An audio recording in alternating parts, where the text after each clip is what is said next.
Okay, good evening and welcome to the December 2nd, 2025 City Council regular hybrid meeting. I'm Mayor Salim. This is my last City Council meeting. This meeting is being broadcast live on the city's YouTube channel and MITV channel 21. And welcome and thanks for joining us tonight. Council members, please have your microphones turned on for roll call. City Clerk Andrea Larson, please call the roll. Thank you, Mr. Mayor. Councilmember Andral. Here. Councilmember Hsieh. Here. Councilmember Reynolds. Here. Councilmember Weicker. Here. Councilmember Weinberg. Here. Deputy Mayor Rosenbaum. Here. And Mayor Hsieh. Here. Thank you, Mr. Mayor. All right, next we have Pledge of Allegiance. If you're in council chambers, please stand and face the flag.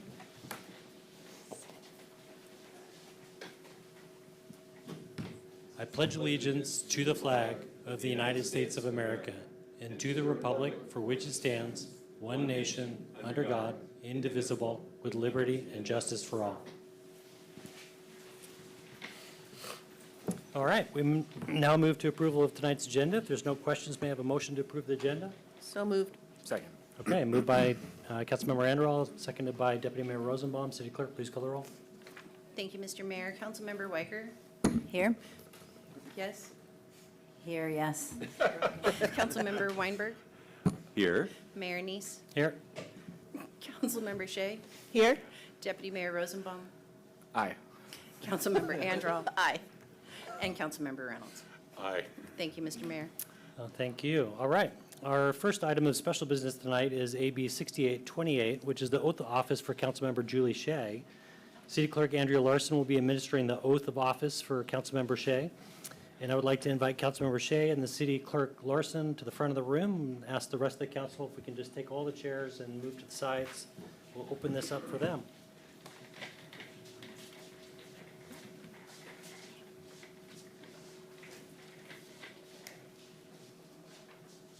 All right, Councilmember Hsieh, please raise your right hand and repeat after me. I, Julie Hsieh. I, Julie Hsieh. Is the microphone working, Alfredo? Okay, let's start again. I, Julie Hsieh, I, Julie Hsieh, do solemnly swear that that I will support the Constitution of the United States of America, I will support the Constitution of the United States of America, the laws of the state of Washington, the laws of the state of Washington, and all local ordinances, and all local ordinances, and that I will faithfully and impartially perform and discharge the duties of office of City of Mercer Island, Council position number 7, according to the law and to the best of my ability.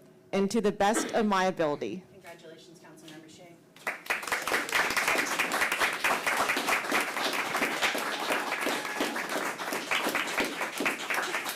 Okay, the council will be in recess for about 4 minutes while we take pictures. Time is now 5:03.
All right. I think I 4 start. minutes.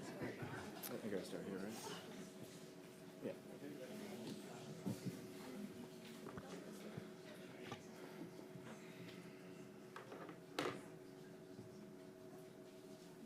Okay, welcome back to the December 2nd regular city council meeting. The time is now 5:07. The city council has returned from a 4-minute recess, and I will turn it over to Deputy Mayor Rosenbaum. Our next item of special business is AB 6829, recognition of Salim Hsieh's service on the Mercer Island City Council, resolution number 1687. I'd like to read some excerpts from resolution number 1687, highlighting the work that Salim has contributed during his tenure on the city council. Salim Hsieh has served on the Mercer Island City Council with distinction in public office as a member of the Mercer Island City Council since July of 2017. Salim's leadership qualities were recognized by the City Council when he was elected Deputy Mayor for 2018 to 2019, and subsequently as Mayor in 2022 through present. During Mayor Hsieh's 2 terms in office, the City Council has met 238 times, adopted 212 ordinances and 151 resolutions, and reviewed over 1,500 agenda bills on a wide variety of topics. During his 2 terms in office, the City Council prioritized making once-in-a-generation investments to update and modernize aging infrastructure, capital facilities, and parks. Mayor Hsieh served as council liaison both on city committees and advisory boards and commissions, and regionally as liaison to various regional partnerships. Statewide, Mayor Hsieh was deeply engaged in advocating for Mercer Island during state legislative sessions in Olympia, developing strong relationships with not only the city's legislative delegation, but also organizing regional mayors to increase local government participation in the legislative process. Mayor Hsieh testified virtually or in writing over 100 times on bills in Olympia, led the city in hiring lobbyists in Olympia to expand Mercer Island's influence, and helped secure a total of $4.7 million in state funding for Luther Burbank Park waterfront improvements and the new Mercer Island water supply pipeline. Mayor Hsieh will be remembered for his unwavering dedication to the community, his joy in celebrating community efforts and events, fulfilling his mayoral duties with passion and grace, and chairing the quickest meetings in Mercer Island's history, an achievement of such efficiency that may stand as the city's unofficial land speed record, and one we sincerely hope continues.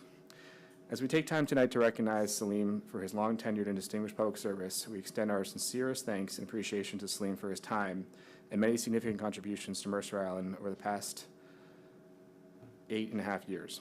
We'd like to present you with this plaque commemorating your service. It's very heavy, so hold on.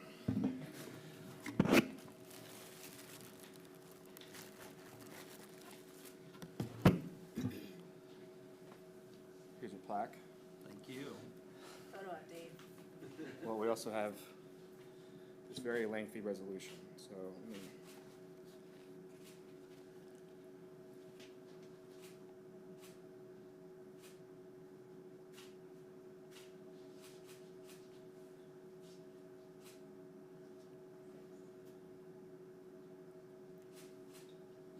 Oh, did Janice gets a shot? Come on.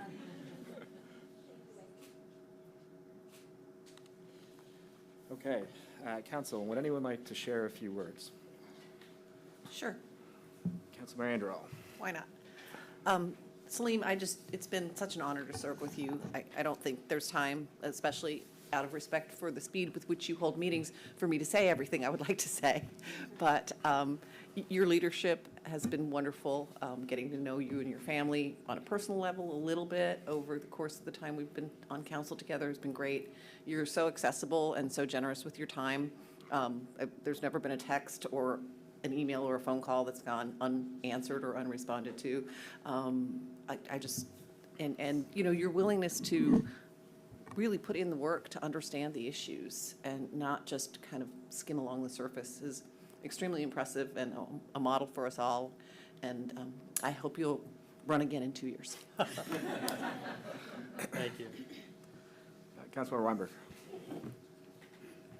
Yeah, so congratulations, Salim, on this beginning of the next chapter in your life. And back in 2021, you ran on making Mercer Island a great place to live, work, and play, and you've accomplished that. And that's something very much to be proud of with all the work you've done. It's been an honor working beside you, and I look forward to continuing to work with you because I know you'll still be involved in city politics. Thank you again for all your service. Thanks, Ted.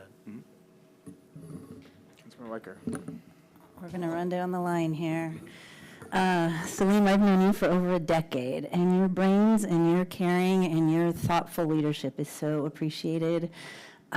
There's so many things you've done. I know Dave's going to go through the long list, but this community is better because you've been here and you've served and you've led. And this council and this team and this city, I think, is better off because of everything you've done and everything you're leaving us to do and continue. So I can't thank you enough for your friendship, your leadership, your dedication to this community, and your dedication to drilling down into the data, looking at the numbers, doing the hard work, doing the outreach locally, regionally, and in Olympia. Like, you leave a strong legacy, and it's been an honor and a privilege to work with you and serve with you and get to know your amazing family and see Elliot grow up. And I'm going to miss you. I'm glad you're going to get your Tuesday nights back. I'm glad you're going to maybe take some vacation here and there, but your leadership has just been commendable on many fronts, and the coalitions you've built and the service that you've provided and the leadership is just second to none. And I've had a few mayors in my time try to do the same, and you've done it the best with such leadership and grace, and I can't thank you enough for your years of service. Thanks, Wes.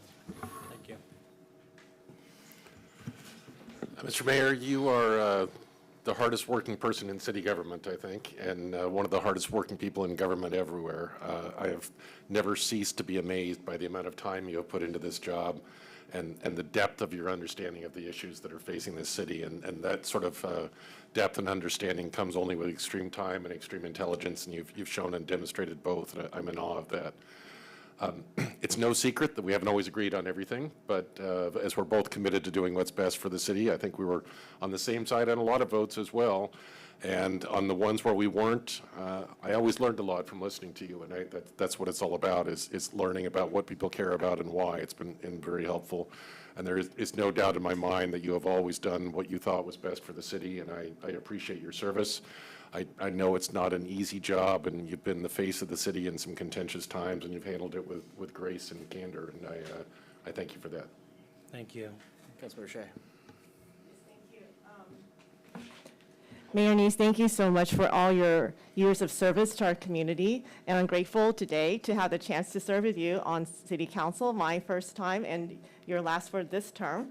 And and I wish you the very best on all of your future endeavors, and I look forward to seeing you continuing to be engaged on Mercer Island. Thanks, Julie. City Manager Bond. We got this on. Salim, did we even know what we were signing up for? I was doing a lot of reflecting over the last 4 years as you've served as mayor, and the number of challenges we faced, and these weren't small issues. These were pretty big deals, and we haven't solved all of them, but I know we tried damn hard. You know, there's something really special that happens when the council and the staff, you know, are really a team. And like we've all said, we didn't always agree, but I know we've always been on the same team. You have been out in the field. A number of staff are standing over there.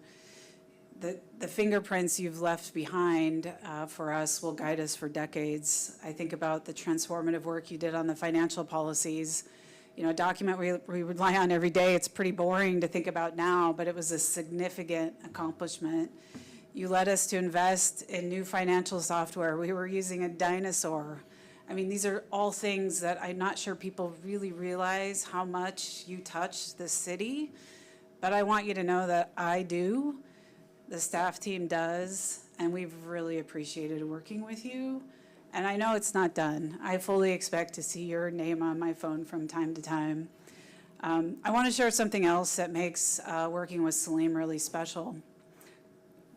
Salim has a young son, the same age as my kids, and it's really been great to have a support of a dad who knows what I'm going through as a mom, trying to work and parent. And it's just been something really that I think brought us closer. That's not always the case, but thank you for bringing that forward. And I know Janice is here. You've made an incredible sacrifice as Salim's partner, and you've given up a lot for him to be here. What a gift you gave us, and we all see you too. So Thank you for that gift. I hope today is the beginning, not the end. We will always have a strong relationship with your family, and we hope to see you on the other side, on the fun side and the special event side, and thank you for everything you've given. Salim, it's been an honor to work with you all these years, and thank you for trusting me to be your city manager. Thank you. Well, the challenge with going last year is that I think everything has been said, and I agree with so much of it. I'm not exaggerating. This is a extremely long list. And if I were to read all these and explain what all these were, not only would we hurt Salim's average for quickest meeting, but we might have our longest meeting. Salim, you and I met during, I started serving with you in 2020, and I think we had one meeting before we moved to Zoom. And those meetings were very long. They were usually like 4 or 5 hours long. And all I really knew of Salim was just in what I could see in the box and what everybody else could see. And that's hard, right? That's a very public meeting that's very lengthy, and you don't really get to know each other as people. And I think it was must have been in 2021, we started getting together regularly.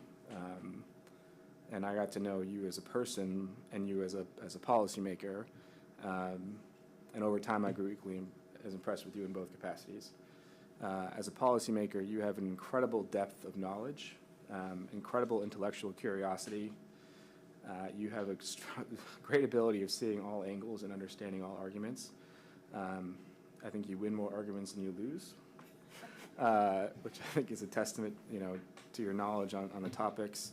And we work a lot here on the council on so many different issues, and on every single issue, you have such a good understanding of where the city has been, where we are now, and where you think we should go. I think having vision in both directions is really impressive.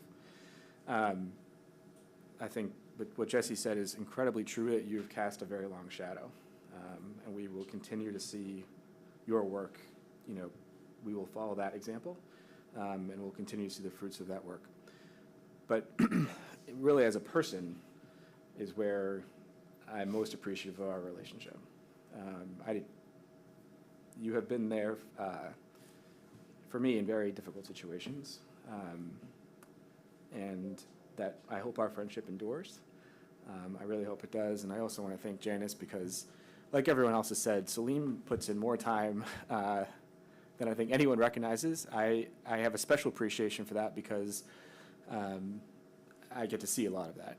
Salim testified, in person or online in Olympia. I think this says 100 times, and it might actually be more than that. But to give you a sense, that usually requires waiting for hours, right, just to give a couple minutes speeches. And it was so important to Salim to make those comments that he was willing to do that. I remember during the boom cyclone last year, someone texted me and said, "I just saw the mayor directing traffic on Island Crest Way." I said, "I don't know if that's safe." I thought they were kidding, but they weren't. And Salim actually was out there directing traffic. Salim, I think over the last few years, what I've seen is nothing you wouldn't do for the city. But I also know there's nothing you wouldn't do for the people that you care about. So we have a little gift that we pulled together here for you that's many things for you to enjoy in all your newfound free time. Well, thank you. So, Council, is there a motion to approve Resolution 1687 acknowledging and commending Salim Neese's service on the Mercer Island City Council and his contributions to the Mercer Island community? So moved. Second. It's moved by Councilmember Reynolds. And Seconded by Councilmember Andral. Andral. That's actually harder than it looks, I promise. City Clerk, please conduct the roll call vote. Thank you, Mr. Deputy Mayor. Councilmember Andral. Aye. Councilmember Hsieh. Aye. Councilmember Weinberg. Aye. Councilmember Reynolds. Aye. Deputy Mayor Rosenbaum. Aye. Councilmember Weicker. Aye. And Mayor Neese. I'll recuse myself. Well, let me just take a moment to respond. I don't think I was prepared for all of that. I deeply appreciate the thoughts, the sentiments, the relationships mean the world to me, having worked with all of you and some folks that are not up here, but have served before me. These are the memories and the moments that touch one's life. This has been a huge honor for me just to be able to serve this community. This is a community that has given me a lot, given my family a lot. My career is from relationships that I grew up with that came to me through this community. My wife, I met in middle school, later got married. We're raising our son in this community. It's a special, special place. And, you know, when you set out to serve in local government in a place that has given you a lot, you can bring a lot of heart to it when it's given you what this community has given to me. And so I would just say to anybody that wants to serve or thinks to serve, go out and do it, particularly if you have some, you know, connection with the community. Some of us came here, some of us came from here. It doesn't matter either way. Community is built from the contributions of everybody. And I also know that there are people that said they didn't like the direction of the city, and you can't do anything about it. And I'm here to say that you can do something about it. All it takes is rolling up your sleeves and doing the work.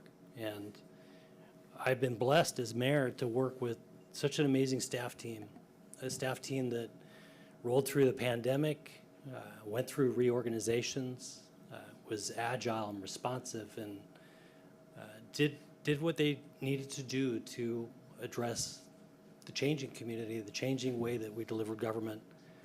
And I'll just never forget all of the folks that I've worked with on the staff teams in Olympia, on council. It's just been a blessing. And I'll miss you guys, but I'll be around. And with that, we'll move on. Thank you.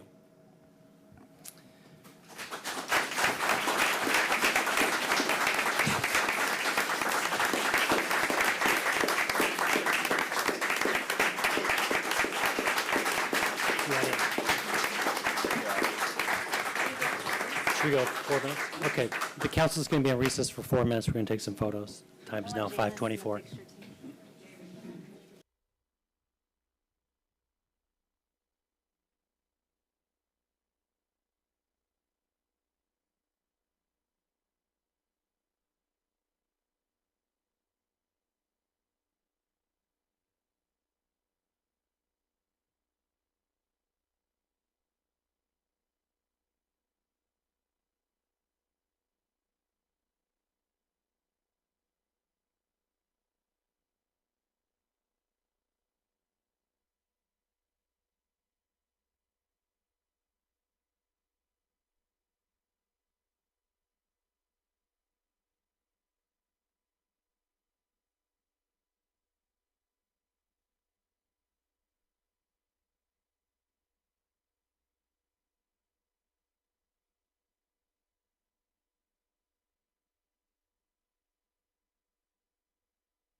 Okay, welcome back.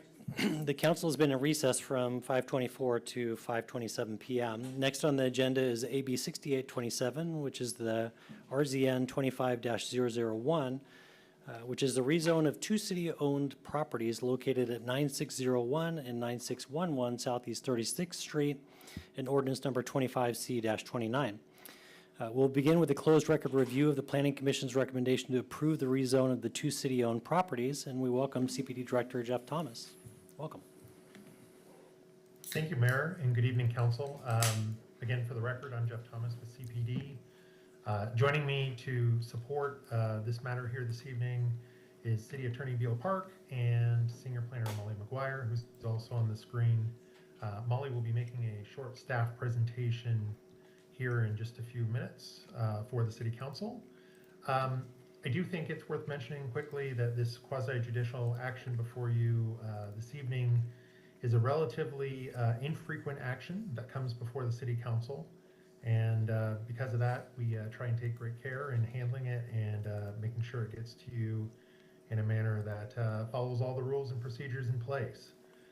Agenda Bill 6827 in your packet provided an extensive explanation for this matter and contains 3 exhibits. One being the Planning Commission recommendation from their meeting on November 19th. The second exhibit being the staff report that was presented to the Planning Commission for their meeting on November 19th. And lastly, Ordinance 25C-29, which is here for your consideration this evening to approve and move forward. With that, Mayor, I will turn it back over to you to continue forward. Thank you. Okay, well, I'd like to first review the quasi-judicial process for this matter. We'll begin with the city attorney asking the council members the appearance of fairness questions. After each council member has responded to the questions, the public will have an opportunity to present challenges. This is a time to bring forward information or inquiries related to whether each council member is in a position to make a fair and unbiased decision in this matter. If you'd like to raise a challenge, raise your hand to indicate that you would like to speak. The city clerk will call on each person bringing forward a challenge in turn while enabling your audio and microphone. After the appearance of fairness questions, city staff will present Planning Commission's findings and recommendation and will be available to answer questions provided the answers are included in the record. After staff's presentation, City Council will commence deliberations. Council's deliberations this evening must be limited to the information in the evidentiary record made before the Planning Commission. City Council is conducting a closed record review, which means the evidentiary record on the matter is closed and no new information may be included or considered. Following deliberations, the City Council will be asked to adopt findings as to whether RZN 25-001 meets the criteria for reclassification of property in the Mercer City Code. And depending on the findings, the City Council will be asked to adopt ordinance number 25C-29, rezoning the subject city-owned properties. City Attorney, will you please ask the appearance of fairness questions? Thank you, Mayor. For the record, I'm B.O. Park, Mercer Island City Attorney. Council, I will now be asking you the appearance of fairness questions. After each question, I will call on each of you for your answers. Are you ready to start? We are. Question 1. Council members, do you have any interest in the property or the application or own property within 300 feet of the property subject to the proposal? I'll start with Mayor Hsieh. No, I do not. Deputy Mayor Rosenbaum? No. Councilmember Weicker? No, I do not. Councilmember Andrew? No. Councilmember Reynolds? No. Councilmember Weinberg? No. Councilmember Hsieh? No. Question number 2. Council members, does your employer have an interest, financial or otherwise, in the outcome of this proceeding? Mayor Hsieh? No. Deputy Mayor Rosenbaum? No. Councilmember Weicker? No. Councilmember Reynolds? No. Councilmember Weinberg? No. Councilmember Hsieh? No. Thank you. Question 3. Council members. Bio, I think you missed me. Oh, Councilmember Andrew, I'm sorry. No. You're hiding there, I can see you. Thank you. Question 3, council members. Is there any prospective employment for you or a member of your family as a result of the outcome of this proceedings? Mayor Neese? No. Deputy Mayor Rosenbaum? No. Councilmember Weicker? Nope. Councilmember Andro? No. Councilmember Reynolds? No. Councilmember Weinberg? No. Councilmember Hsieh? No. Thank you. Question 4. Council members, do you have any familial, social, or business relationship or connection with any of the parties or non-parties who have an interest in the outcome of this proceedings? Mayor Neese? No. Deputy Mayor Rosenbaum? No. Councilmember Weicker? Nope. Councilmember Andro? No. Councilmember Reynolds? No. Councilmember Weinberg? No. And Councilmember Hsieh? No. Thank you. Question 5. Council members, do you stand to gain or lose any financial benefit as a result of the outcome of this proceedings? Mayor Neese? No. Deputy Mayor Rosenbaum? No. Councilmember Weicker? Nope. Councilmember Andro? No. Councilmember Reynolds? No. Councilmember Weinberg? Nope. Councilmember Hsieh? No. Thank you. Question 6. Council members, have you engaged in any ex parte communications with either proponents or opponents of the proposal? Mayor Neese? No. Deputy Mayor Rosenbaum? No. Councilmember Weicker? No. Councilmember Andro? No. Councilmember Reynolds? No. Councilmember Weinberg? Nope. And Councilmember Hsieh? No. Thank you. Question 7. Council members, can you review and consider the proposal in a fair and objective manner? Mayor Neese? Yes. Deputy Mayor Rosenbaum? Yes. Councilmember Weicker? Yes. Councilmember Andro? Yes. Councilmember Reynolds? Yes. Councilmember Weinberg? Yes? Councilmember Hsieh? Yes.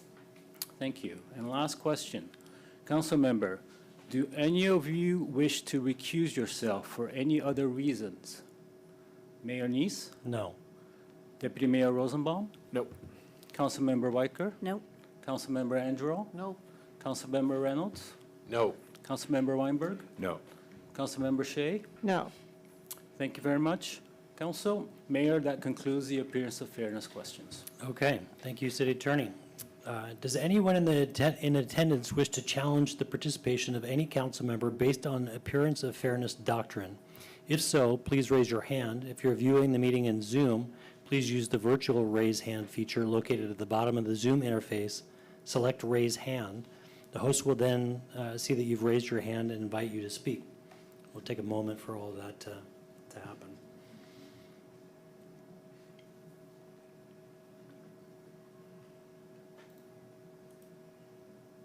Mr. Mayor, I see no raised hands in Zoom. Okay. I also see no hands in chamber. So seeing that no one has challenged any council member based on the appearance of fairness, I'm going to ask staff to begin their presentation.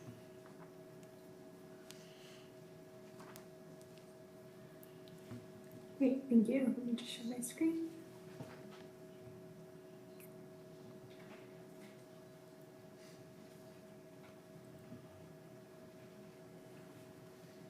All right, for the record, I am senior planner Molly McGuire with the City of Mercer Island.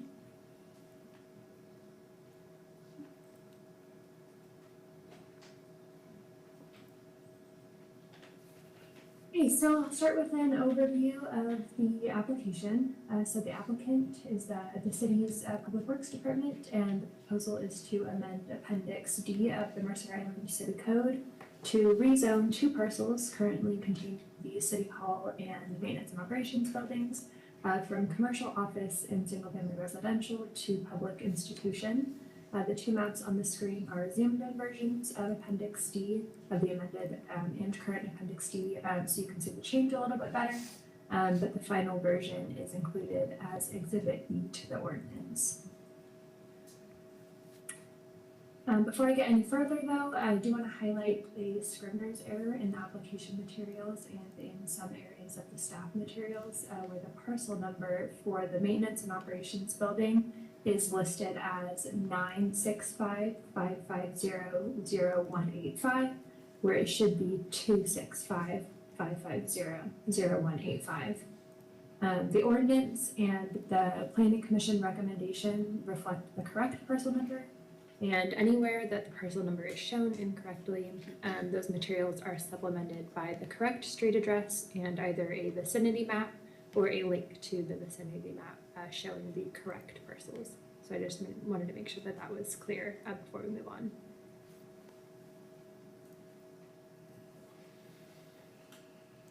So we started back in September where the application was received on the 17th, determined to be complete on the 19th, and a combined notice of application, notice of public hearing, and intent to issue a SEPA determination of non-significance was mailed, posted, and published in the city's weekly permit bulletin on the 29th, and then published in the Mercer Island Reporter on October 1st, which started the 30-day public comment period.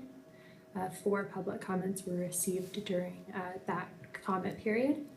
And then the SEPA determination of non-significance was issued on November 3rd, and no appeals were filed, so the public hearing was held with the Planning Commission just a couple weeks ago on November 19th, and 2 additional comments were received during that public hearing.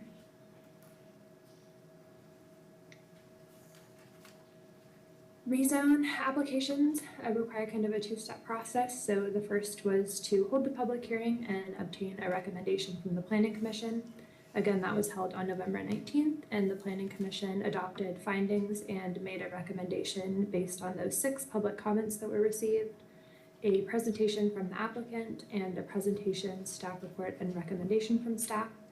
The Planning Commission ultimately found the rezone met the criteria in the code, which was consistent with staff findings and the recommendation, and recommended that the City Council approve the reclassification of the 2 city-owned properties, and I'll get into some more detail on those findings in a little bit.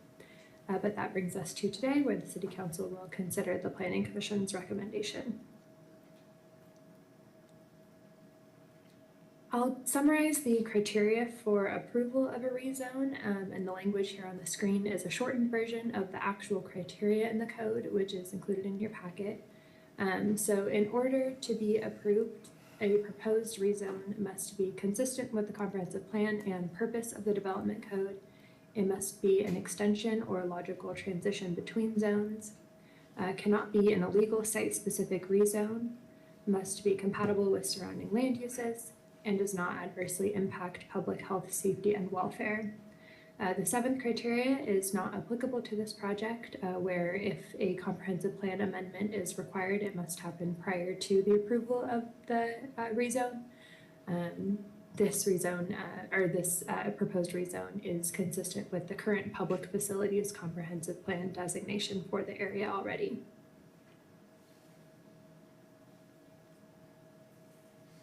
So since the public hearing by the Planning Commission in November concluded the record, the City Council discussion and deliberation should be limited just to whether or not the proposed reclassification meets the criteria in MICC 19.15.240C, and those 7 criteria that I just went over, and the Council can only review the information that was entered into the record.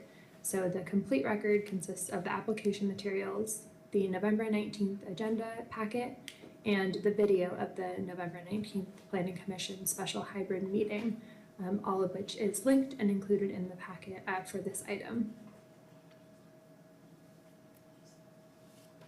So the staff report that was included in the record was presented to the Planning Commission in November, and that same staff report is included as Exhibit 2 in your packet and contains staff findings on the consistency of the application with the 7 criteria and a recommendation to the Planning Commission.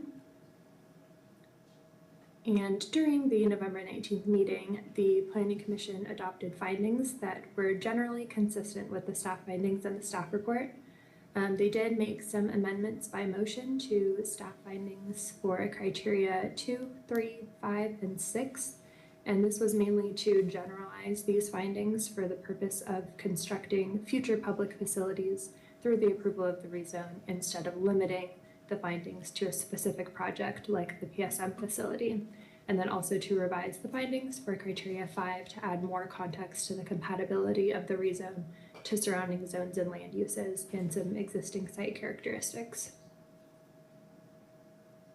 The complete Planning Commission findings are contained in Exhibit 1 of the packet.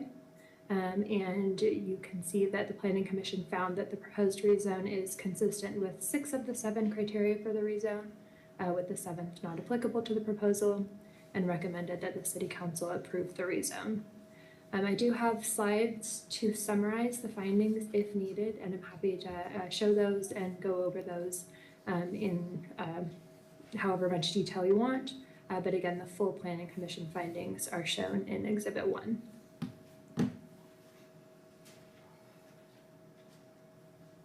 So the City Council has 3 options for those findings: to either adopt the Planning Commission recommendation and include those adopted findings as their own, adopt the Planning Commission recommendation with amended findings, or reject the Planning Commission recommendation and adopt their own findings for each of those criteria. And there are 3 recommended actions shown on the screen here to adopt the Planning Commission's recommendation, either as shown in Exhibit A or amended, and suspend the City Council Rules of Procedure requiring a second reading, and adopt Ordinance number 25C-29. And again, I'm happy to answer any questions about any of the items that are in the record and show anything on the screen that would be helpful to make the decision. But that's all I have for a presentation for you. Okay. Before we begin deliberations, I'm going to ask the City Attorney to remind us the procedures for our deliberations this evening. So I'll turn it over to City Attorney Beal Park. Thank you, Council. For deliberations tonight, as this is a quasi-judicial proceeding and not a legislative action, you have the option of deliberating in public, or you have the option of deliberating in private. The default is to deliberate publicly, so should the council wish to deliberate in private, I would recommend someone making a motion and voting on it. Okay. Not seeing any inclination towards that, then looks to be a public deliberation, which I'm all for. You can proceed with questions or discussions amongst yourself then. Okay. Council, is there any questions for staff? Councilmember Reynolds. I have a question for City Attorney Park. I had not thought of this before, and probably I should have, but you asked us early in the appearance of fairness questions about employment. I believe technically we're employees of the city, are we not? So does that create a problem if we said something that's untrue? Whether you adopt this or reject this rezone, it's not going to change the status of your employment. Your employment is based on your election, so this is not going to be, a benefit or a hindrance to that, your status. But I think we opine that our employer did not have an interest in this, and wouldn't one argue that the city does have an interest? That's intended to be your employment outside the city, Councilmember. Okay, so I'll rely on your interpretation that I have not perjured myself in that then. Thank you. Thank you. All right. Any other questions, comment? Councilmember Andrew. Thank you, Craig, for that. Actually, it's been running through my head as well, but I kind of went with what BO said. So no, I appreciate the Planning Commission's work on this and the staff recommendation. It's very thorough, well thought out, and I'm good. Okay. Not seeing any other deliberation, may I have a motion to adopt the Planning Commission's findings and recommendation to approve RZN 25-001? So moved. Second. Okay, moved by Deputy Mayor Rosenbaum, seconded by Councilmember Weicker. Any other discussion? All right. City Clerk, please call the roll. Thank you, Mr. Mayor. Councilmember Weicker. Aye. Councilmember Weinberg. Aye. Deputy Mayor Rosenbaum. Aye. Councilmember Andral. Aye. Mayor Neese. Aye. Councilmember Hsieh. Aye. And Councilmember Reynolds. Aye. Thank you, Mr. Mayor. Thank you. All right. Now the City Council may consider whether to adopt an ordinance rezoning the 2 city-owned properties. We're being asked to adopt the ordinance on first reading. Council, is there a motion to suspend City Council Rules of Procedure, Section 6.2, requiring a second reading of an ordinance? So moved. Second. Okay, moved by Councilmember Reynolds, seconded by Councilmember Weinberg. Any discussion? Need a supermajority on this, so if you don't think you're going to vote for it, ask a question. City Clerk, please call the roll. Thank you, Mr. Mayor. Councilmember Hsieh. Aye. Deputy Mayor Rosenbaum. Aye. Mayor Neese. Aye. Councilmember Reynolds. Aye. Councilmember Weinberg. Aye. Councilmember Weicker. Aye. And Councilmember Hsieh. Aye. Thank you, Mr. Mayor. Andrew? I called Hsieh Yeah, twice, Andrew. I'm sorry. That's twice. It's twice now. It's Councilmember fine. Yes, aye. Thank you. All right. Next, is there a motion to adopt ordinance number 25C-29 to reclassify the City Hall and Public Works properties from commercial office and single-family residential to public institution? So moved. Second. Okay, moved by Councilmember Anderall, seconded by Councilmember Weicker. Not seeing any discussion. City Clerk, please call the roll. Councilmember Andral. Aye. Councilmember Weicker. Aye. Deputy Mayor Rosenbaum. Aye. Councilmember Weinberg. Aye. Councilmember Reynolds. Aye. Mayor Neese. Aye. And Councilmember Hsieh. Aye. Thank you, Mr. Mayor. Okay, thank you. Next up, City Manager report, and we welcome City Manager Jesse Bond.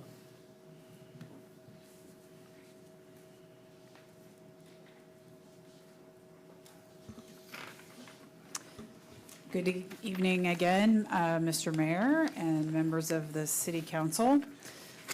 Thank you, Casey, for the screen share. Let's go to the next slide. A quick look ahead to December and January. I will be looking for a motion later this evening, which I think you will support, to cancel the second meeting in December. We do not have any business to conduct the rest of this month, and I think everybody would welcome a holiday break. Council looking to the first of the year. Our first meeting is January 6th. I also want to remind you that we have already scheduled your planning session for Friday, January 16th, here in this room, starting at 9:30. I will be sending out my recommended draft agenda before the end of the year and asking you to confirm that on January 6th. All right, next slide. We tried to keep this short this evening. I do have a couple of project updates. I wanted to take a moment to talk about one of the watercourse restoration projects we've been doing. We've had many other types of construction going on in the city this year, but we haven't talked a lot about this project. And in particular, that we have a number of projects related to watercourse restoration, which primarily focuses on stabilizing our stream banks, reducing erosion, and enhancing aquatic habitats.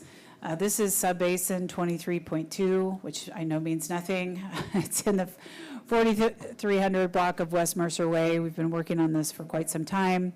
It was stabilized this past summer with logs, root wads, cobbles, and stream bed aggregates to address erosion in the channel. We're still working on landscape restoration work. And I just wanted to give a shout out to the stormwater team that we haven't featured a lot because we've been talking about pipes and parks and roads and facilities so much. So thank you for all of your work behind the scenes, both with the volunteer projects you've been hosting and this important restoration work. Next slide, please. Switching gears back to one of the primary and major capital projects that we're working on, our water supply pipeline replacement. As you know, the city will be replacing a significant portion of the Seattle Public Utilities 24-inch water supply pipeline with a new alignment that will run along Southeast 36th Street and Gallagher Hill Road. Council have been working on this with great intention and focus since our supply pipeline emergency, which is not too far in the rearview mirror. We're about 2/3 of the way done with the design. Really impressed with the staff work on this, and of course, the council leadership in getting us to this point has been absolutely fantastic. We are going to be talking about this probably at every city council meeting going forward, but we are anticipating to break ground on this project in the spring of 2026, pending things like final design, permits, and a successful bid. Full project completion is expected by the end of 2027, and that's part of the reason this slide is here now, to just, again, begin alerting folks that this is a major project. It will have pretty significant impacts on Gallagher Hill Road. We'll be working with the community of neighbors that will be immediately impacted, and of course, notifying the community at large about this project. But this is an essential facility, and really excited to see the project moving forward. All right. Next slide. Switching gears entirely, just wanted to remind you that we have so much on deck. Actually, this week, a lot of things happening, but a really festive December planned here in Mercer Island. The holiday tree lighting is this Thursday at Mercerdale Park at 5:30. Please come on out. We have a community holiday party December 19th. That's an evening event from 6 to 8:30 here at the Community and Event Center. The Argosy Christmas ships will be passing by the same day, December 19th. So we'll start here at the Community Center and then wander down to Luther Burbank Park later that evening. Next up. First Friday Art Walk, really pleased that this tradition continues even through the winter season. Friday, December 5th from 5 to 8 p.m. Please come explore the unique shops and galleries here on Mercer Island and the town center while you meet this month's artists, and certainly enjoy dining out at our fabulous restaurants. And also, finally, have one more slide. This Saturday, December 6th, from 10 to 3 at the Community Center, we have the Holiday Makers Market. Really fun opportunity. If you haven't been, I encourage you to stop by, shop our local artisans. Lots of homemade gifts, holiday music and treats, and just happy to see this back. Again, that's Saturday, 10 to 3, here at the Community Center. All right, a couple shout outs as we wrap up our last meeting of the year. Although we featured one of our detectives here, Hsieh Erickson, visiting a local preschool, I will say in the last few weeks, a number of us have been out in the schools doing presentations across multiple grades, and also meeting with our Girl Scouts and Boy Scouts. This particular feature is Hsieh Erickson, who went to a local preschool to talk about being a police detective. That must have been a really cool experience for those preschoolers. He led an interactive presentation, and we've heard he was a fan favorite this year. So we want to thank the police department. Also, I want to acknowledge the council members that have been out meeting with students and the staff as well. Thank you. And I think this is my last slide. We have just been doing some fabulous work across this community. We've previously acknowledged the contributions from the Youth and Family Services Foundation in supporting the needs and addressing the gaps from the SNAP benefits. I wanted to mention here that YFS and volunteers from the Mercer Island Chinese Association joined together with Hope Blank Mobile Food Market last month to provide additional food to participants ahead of the holiday. The food support here was supported by our community and, again, the YFS Foundation, so thank you to them. The food distributed included a turkey breast, flour, brown sugar, vegetable oil, tofu, and baby bok choy. And we'll be doing something very similar on December 17th. That's coming right up. So if anyone is in need of some additional food for the holidays, please visit our website at the link below. And again, I want to shout out to the YFS Foundation and the community for really rallying together to address these needs, particularly over the past couple of months. Thank you so much, and I will conclude by saying happy holidays to everyone. Thank you. Our next item of business is appearances, which is an opportunity for anyone to speak to the council on any matter, except items requiring a public hearing, any quasi-judicial matters, or campaign-related matters. Tonight's agenda will include in-person public appearances and remote public appearances via Zoom. Individuals wishing to address the council may do so in person or by Zoom or telephone, provided they register with the city clerk by 4 p.m. today. When it's your turn to speak, you'll be called by name. Remarks must be addressed to the council as a whole and not to individual city council or staff members. Any person making personal, impertinent, or slanderous remarks who becomes boisterous, threatening, or personally abusive while addressing the city council may be requested to leave the meeting. Please speak audibly, state your name and city of residence for the record. There'll be a timer on the screen. You'll have 3 minutes to speak. When your time's ended, I'll thank you for your comments and move to the next speaker or item of business. City Clerk, please call the first speaker. Our first speaker tonight is Addie Smith.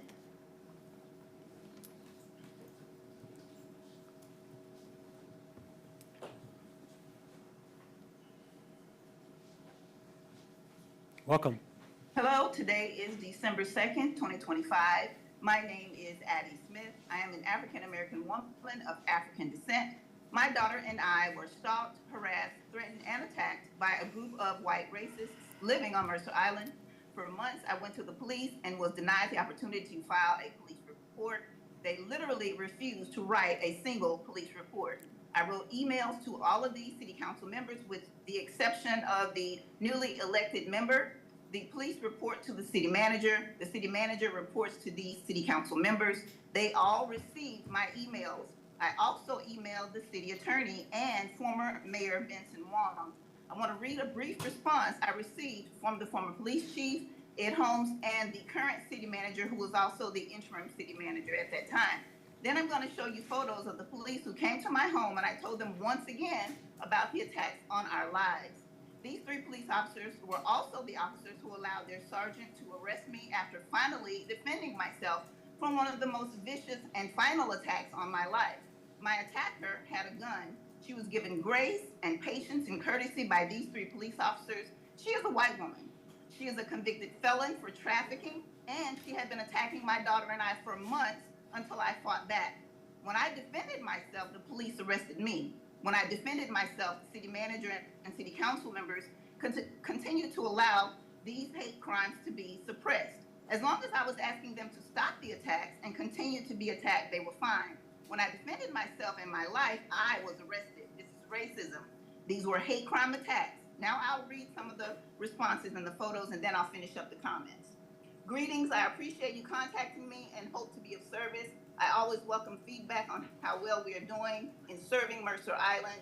Finally, if you have contacted me out of frustration that you can't find what you need on our website, help is on the way. We are redesigning our website to update and streamline our content to be more accessible and user-friendly. Assistant to the city manager is also our webmaster and is available to help.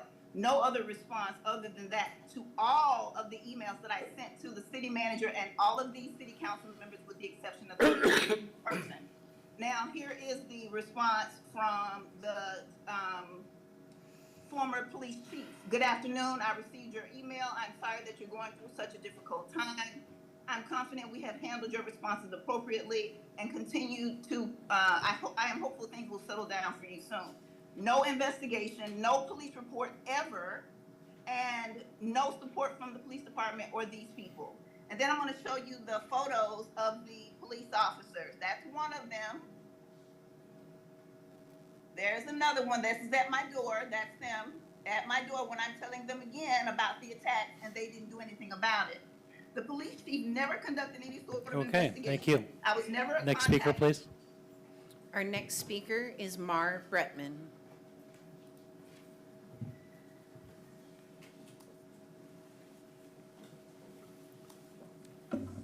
Welcome. Thank you. My name's Mar Bretman, and I live on Mercer Island. I'm asking you to please vote yes to support the recommended action of placing the flock pilot program on hold. As a mother of 2 children and a homeowner, I want to see Mercer Island continue to be a safe and secure city, and I support measures to uphold the safety of everyone who visits, lives, and works on our island. I commend our police department because according to crime data published over the summer, we've seen a decrease in serious offenses on Mercer Island over the past 4 to 5 years, including burglary, larceny, and auto theft. I understand the benefits of the flock cameras and that this decision is not an easy one for you, especially for people who live on the north end of the island. Yet I'm recommending a pause on this pilot because the data collected by flock cameras is not secure from predators or from individuals or organizations that do not share our city's values. According to Seattle Times coverage of recent court ruling in Skagit County, data from flock cameras qualifies as public record and cannot be exempt from release under the state's Public Records Act. As a result, the cost of complying with numerous public records requests or potential litigation could become very high for cities like ours, so numerous neighboring cities have turned off their cameras. I believe that money would be better spent on supporting the law enforcement officers that are doing such a great job protecting our community. Second, because predators can gain access to the movement of vulnerable individuals, ALPR systems like Flock create heightened risks for people who are actual or potential victims of crime, domestic violence, kidnapping, stalking, harassment, theft, or human trafficking. For example, according to one article, a police lieutenant used the flock system to stalk his wife. Third, according to a recent article, Flock's standard government agency customer agreement states that, quote, Flock may access, use, preserve, and/or disclose the footage to law enforcement authorities, government officials, and/or third parties. Our school district has recently passed a resolution on student safety, privacy, and immigration enforcement meant to protect children who are immigrants. In addition, our police officers are forbidden from inquiring about immigration status during police contacts and from enforcing immigration laws. These are policies that reflect the values of our constituents. There are numerous examples of ICE accessing data from license plate readers in order to detain and deport immigrants. Flock's willingness to share data with ICE and third parties poses new risks for the many immigrants who live, visit, and work on Mercer Island. So please protect the most vulnerable people in our community and vote yes to pause the program. Thank you. Thank you. Our next speaker is Kian Bradley.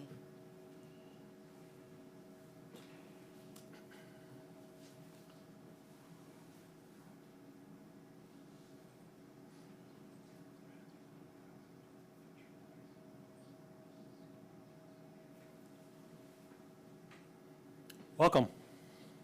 Hello. Yeah, previous speaker put it pretty well, but I will go ahead and give my comments as well. My name is Kian Bradley. I live here on Mercer Island. On the 20th of May, 2025, there was a city council meeting in which at the very end, outside of the agenda, it was moved and seconded to start a pilot program to test out Flock automated license plate reader cameras. Introducing something at the very end of the meeting felt like a way to sidestep public comment on this potentially controversial new technology. So I'm glad that now we have a chance to actually sit down and discuss it a little bit further. There are a few clear reasons why we should hold off on this deployment, but the biggest is that it came out earlier this year that Flock is freely sharing data with Trump administration agencies, including ICE. The ACLU reports that the standard agreement Flock makes with cities contains the language that the customer must, quote, hereby grant Flock a worldwide, perpetual, royalty-free right and license to disclose agency data for investigative purposes. Apparently, this is interpreted to mean that agencies like ICE can have free access to the data and conduct warrantless surveillance in our community. I don't know about you, but I'm currently uncomfortable with the level of power exercised by the Trump administration, and I would not want to freely hand this data over. At the very least, we must amend the agreement made with Flock to ensure that we are not feeding data to unaccountable federal agencies. This is on top of the existing data privacy concerns like the previous speaker mentioned, where apparently anyone can make a public records request for all the license plate data scans. It's for these reasons that Redmond recently turned off their Flock cameras. They had a full-on deployment and voted to disable it. You can read about this in the Seattle Times. Let's not make the same mistake as these other cities. Giving a private company unfettered surveillance access is not a good idea. Thank you. Our next speaker is Jean Robertson.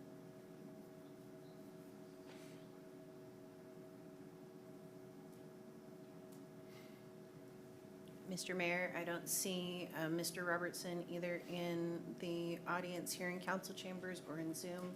I'll move to the next speaker. The next speaker is Eric Dufofsky.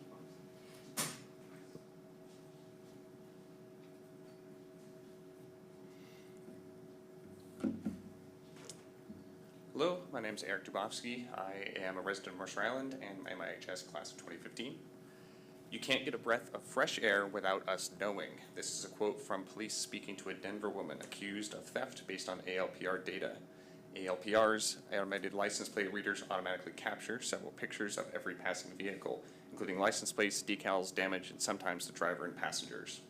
ALPRs have proved useful for some criminal investigations in other jurisdictions, though their overall efficacy is not clear. What is clear is that these cameras create warrantless dragnet surveillance that can and has been accessed by other law enforcement agencies. For these reasons, I support the proposed pause on the MI pilot program and request the program's termination. ALPRs are a reactive system that do not actively stop crimes. They only function as a deterrent if well advertised. they do generate high volumes of low-quality data, or excuse me, low-value data. Around 0.1% of scans resulted in hits, according to 2019 data from major California cities. The other 99.9% are presumably about law-abiding citizens, like presumably all of us.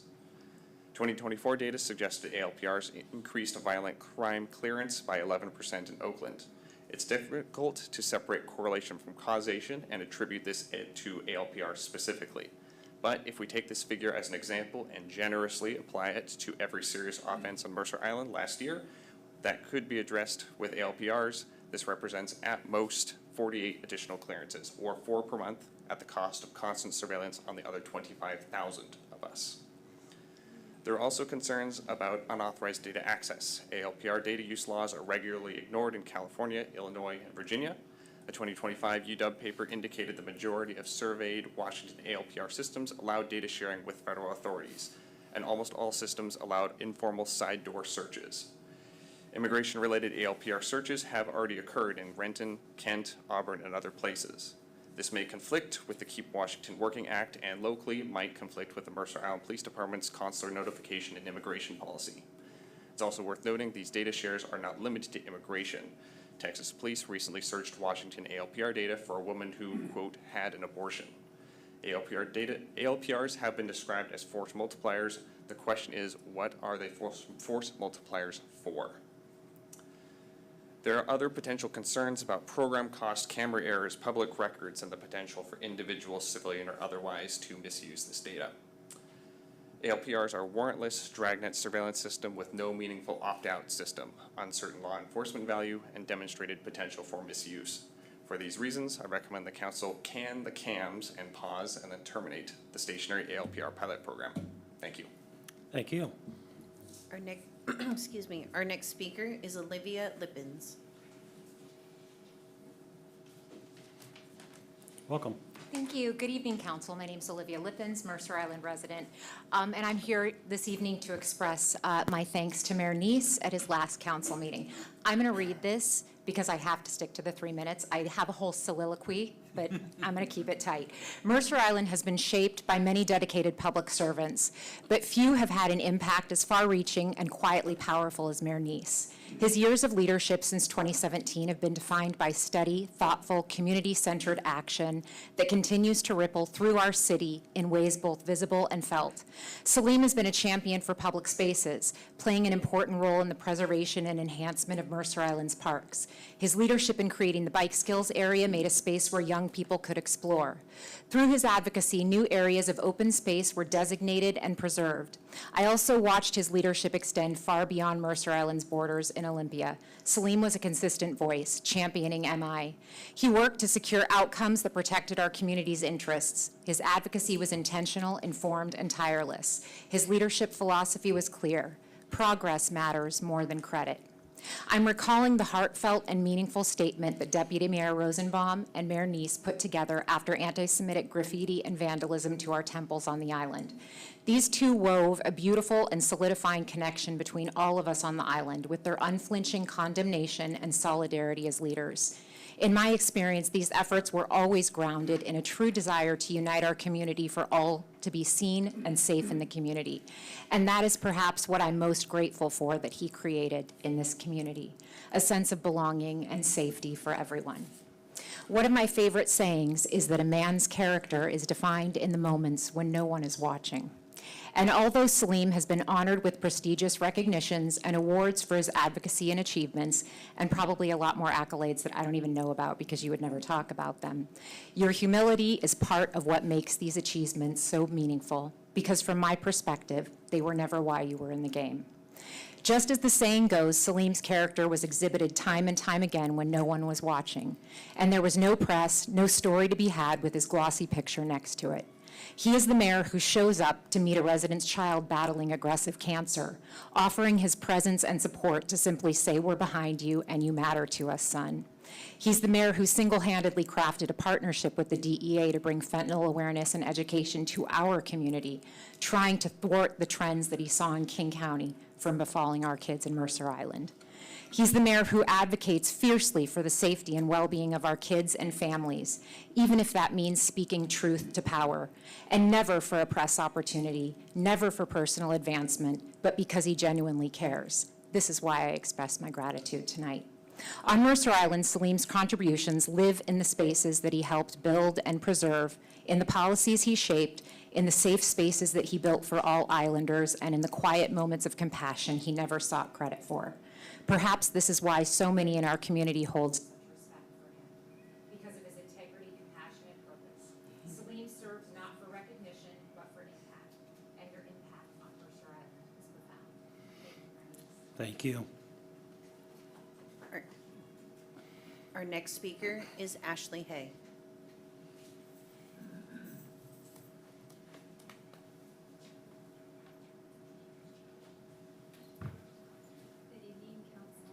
I don't think this is on. There we go. Good evening, Council. I'm here tonight to speak to you on AB 6829, Resolution 1687, recognition of Mayor Hsieh's service on the Mercer Island City Council at your last meeting. This is probably the longest resolution that I've ever read at 3 pages, and yet it is not long enough to capture all of the good that you've done for our community in your past terms. And 3 minutes is not long enough to detail all the reasons why. Sorry, this thing keeps going. You don't, in if and you out. don't hold it and just speak, it'll go. Got it, okay. Mayor Hsieh, thank you for serving our community with dedication, with intention, selflessly, graciously, and honorably. You are everyone's mayor. You looked out for every single citizen on this island. You are the policy maker everyone wants and needs in the room because you always create solutions which produce improved outcomes for everyone involved. You have a unique ability to unite community members with opposing views, listening without judgment, and letting facts guide your decision-making. Your terms have been marked by countless improvements, and your impact on our community will be long-lasting. I'm incredibly grateful. Thank you, and enjoy this well-deserved break. Thank you. Our next speaker is Daniel Thompson.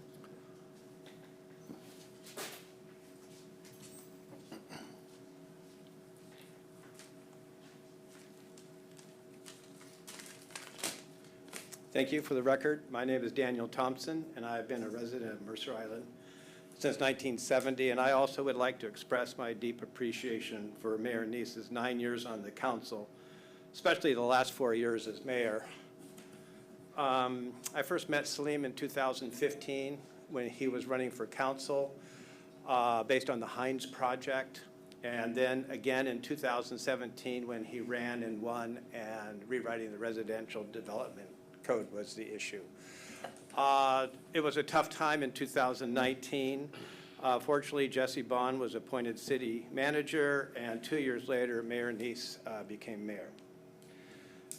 Many people tonight will note a lot of the accomplishments that this council, which I think has been the best over the last 4 years in my history on Mercer Island, have done. These include the rewrite of the residential development code, the PROS plan, new park zone, renewing the parks levy in 2022 by 66%, the Parks Commission, merging the fire department with Eastside Fire and Rescue, reconstituting the Planning Commission, the Town Center Parking Management Plan, Town Center Code amendments to preserve retail, endless work at the legislature on middle and affordable housing to try to avoid the disaster that has occurred.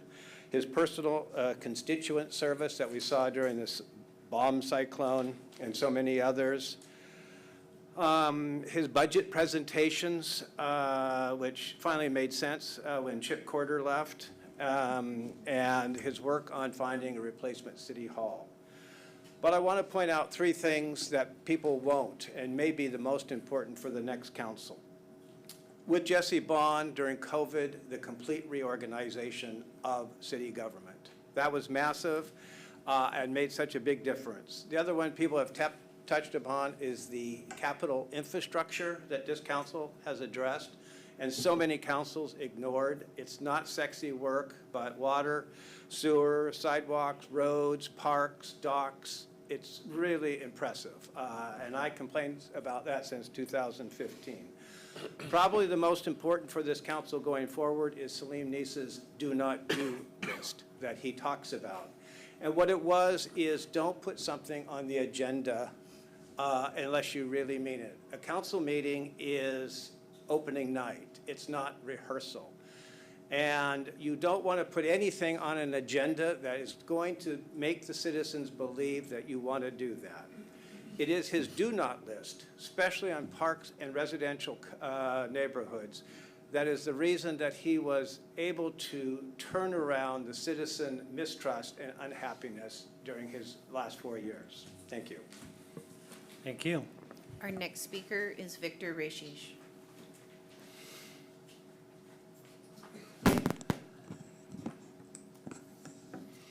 The accolades continue. My name is Victor Hsieh, and I'm a Mercer Island resident and a Mercer Island business owner. This council has heard from me over the years as I've advocated for town center and the small businesses that are within it. Tonight, on the eve of Mayor Salim Nice's last meeting, and as this council term comes to a close, I wanted to echo the comments of the other speakers and the earlier council resolution. I wanted to thank this council, under the strong leadership of Mayor Salim Nice, for the work you've done to improve the business environment on Mercer Island and in our town center, including the work that was done on the FAR to preserve retail space in the town center, the delivery of the first economic development plan, and most recently, the implementation of the parking plan within the town center. Thank you to each of you for your work and for your support.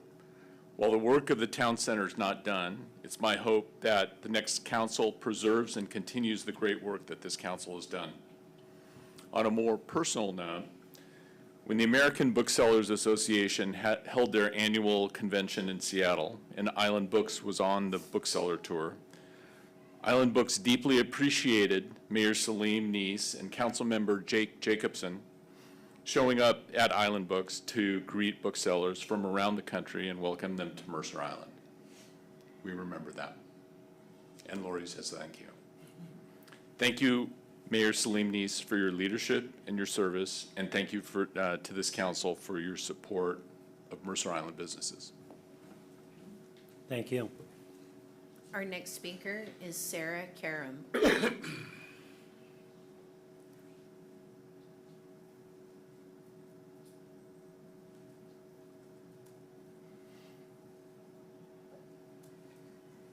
Good evening, council members. I want to start by thanking Mayor Nice for his service on the Mercer Island City Council and to offer my congratulations to newly elected council member Julie Hsieh. My name is Sarah Karim, and I'm here today as a resident of Mercer Island, as well as somebody deeply concerned about equity, immigration justice, and the dignity of all neighbors and their visitors to our community. I urge you to not only pause, but to permanently end the proposed flock safety ALPR camera pilot. I recently participated in an immigration sub-cabinet community listening session hosted by the Washington State Governor's Office, where immigrant advocacy organizations and community leaders spoke to very real fears that folks, especially recent immigrants, undocumented residents, and other marginalized neighbors, described how automated license plate systems don't feel like neutral public safety tools. Rather, they feel like surveillance infrastructure that tracks their every movement and puts them at risk of profiling, deportation, or harassment. In the listening session, many participants specifically urged the governor's office to address flock cameras.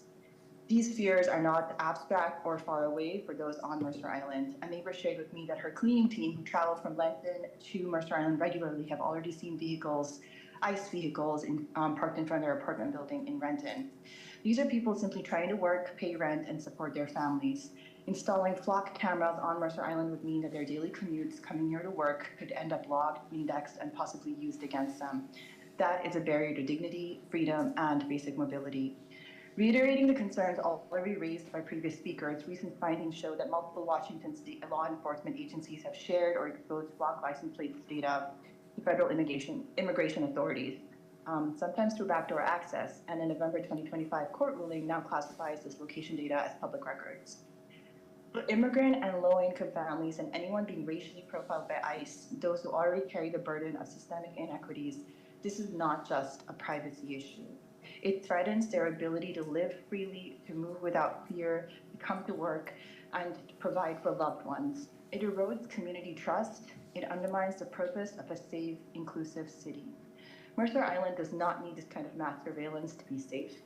True public safety and community care means protecting everyone's dignity and right to move without fear, especially those most vulnerable amongst us.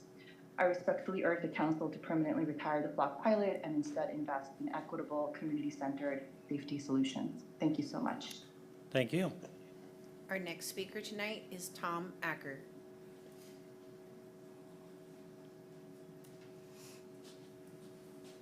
You guys, it's been a while, but glad to see you all up here, and thank you all for your service.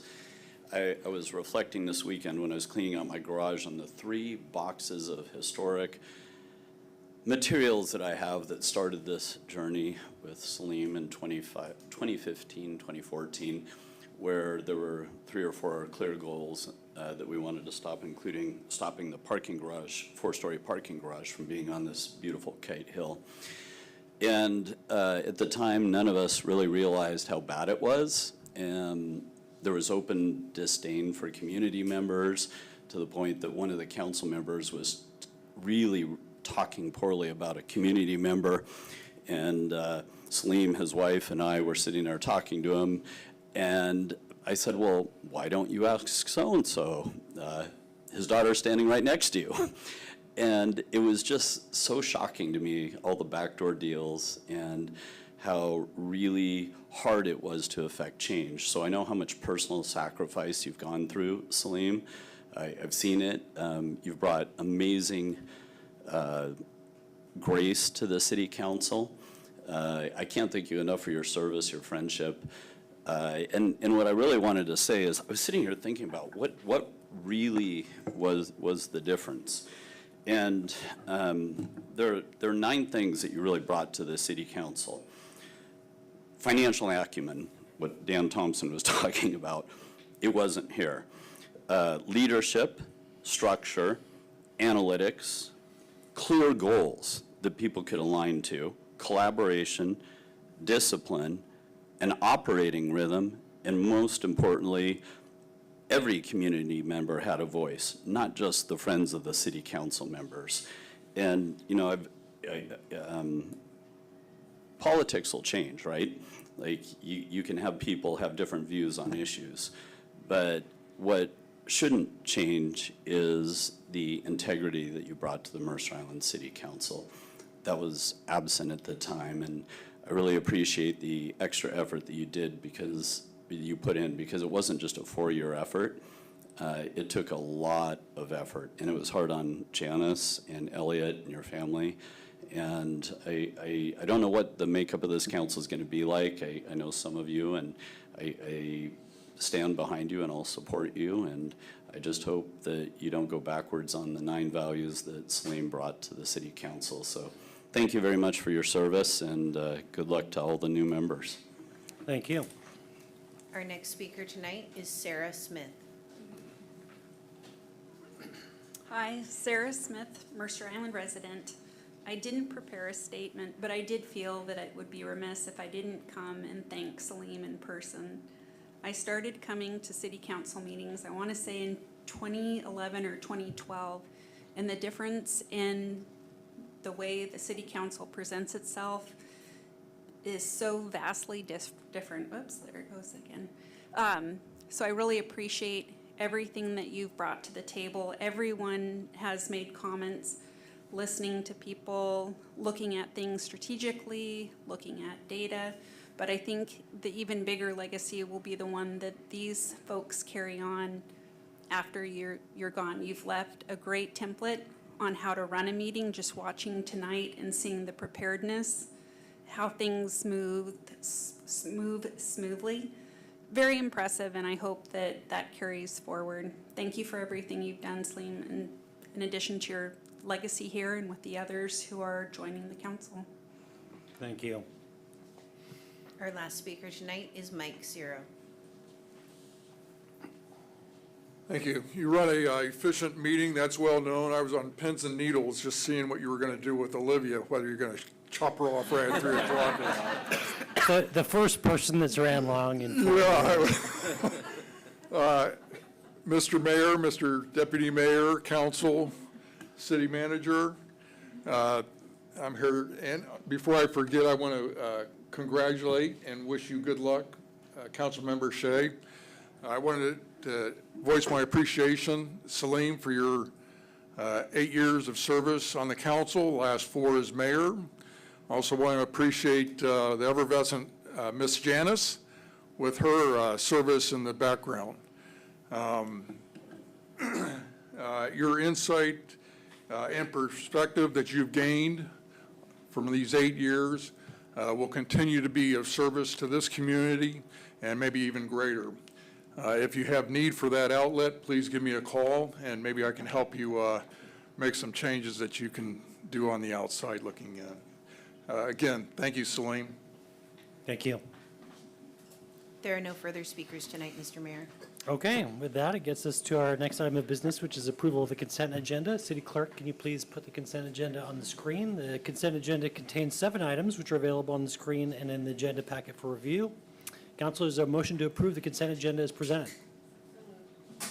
Second. Okay, moved by Councilmember Anderall, seconded by Councilmember Weinberg. City Clerk, please call the roll. Thank you, Mr. Mayor. Councilmember Weicker? Aye. Councilmember Hsieh? Aye. Councilmember Anderall? Aye. Deputy Mayor Rosenbaum? Aye. Councilmember Weinberg? Aye. Mayor Neese? Aye.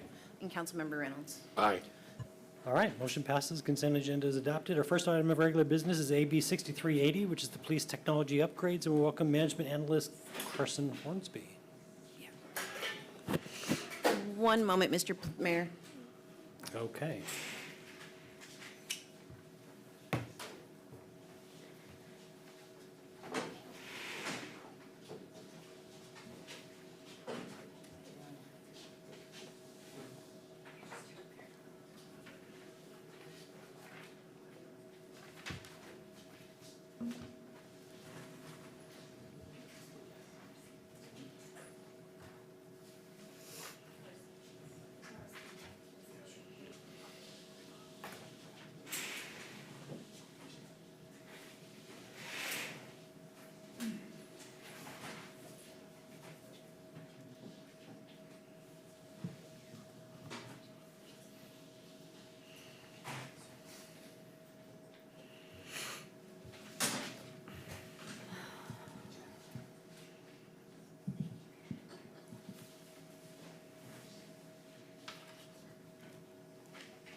Thank you, Mayor.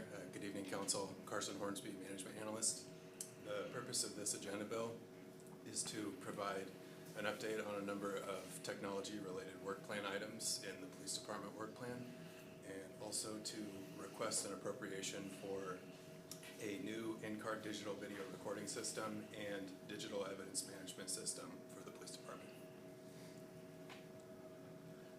We have quite a bit of information to cover tonight, so I'll start off with some background information on the PD work plan, and then make our way into an overview of the different tech projects on the work plan, which include body-worn cameras, in-car digital video recording system, automated parking enforcement, digital evidence management system, and the flock pilot program.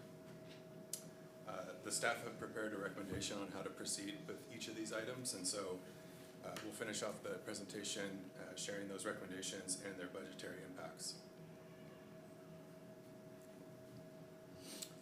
Moving into the background information, the department work plans are developed each biennium along with the biennial budget to help inform the city's funding priorities. The current work plan covers the years 2025 and 2026. And the last time that the City Council received an update on the current work plan was in May earlier this year. At that time, the city manager presented an update on the work plan, and the City Council discussed the police department goals and objectives, mainly goal number 3, which is to enhance public safety technology and communication, and all the different objectives underneath this goal are the items that we'll be discussing tonight, in addition to the automated parking enforcement system.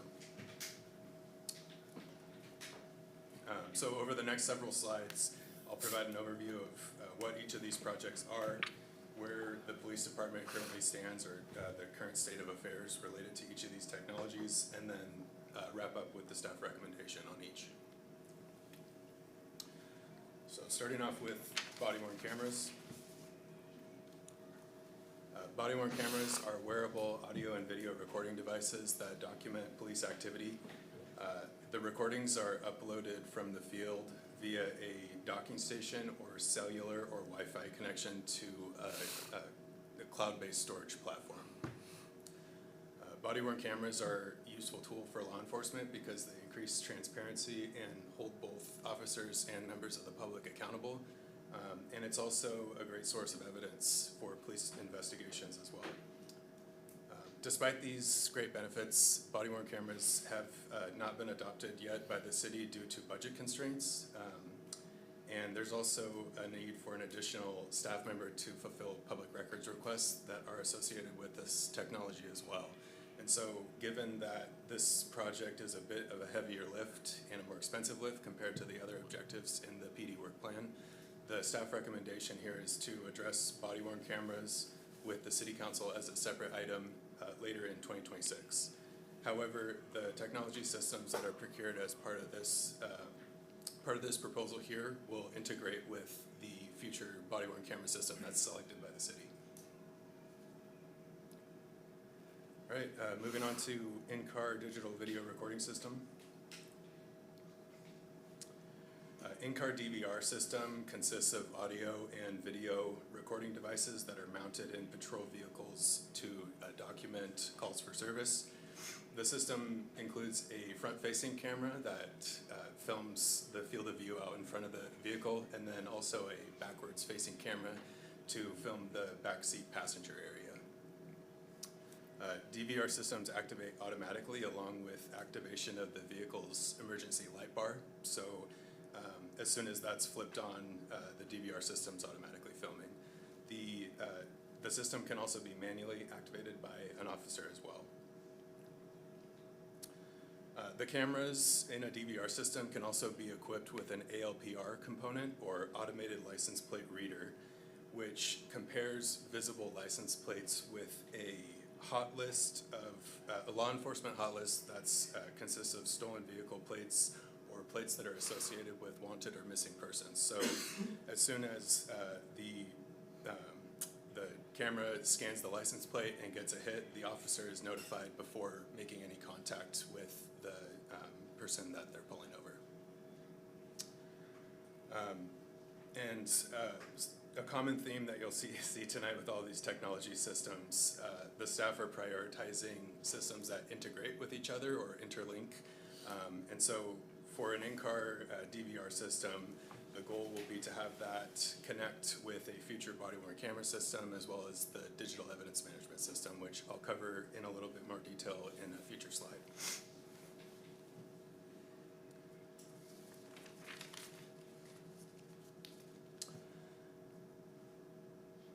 The police department currently uses an outdated version of Motorola's WatchGuard DVR system that is no longer supported by the vendor.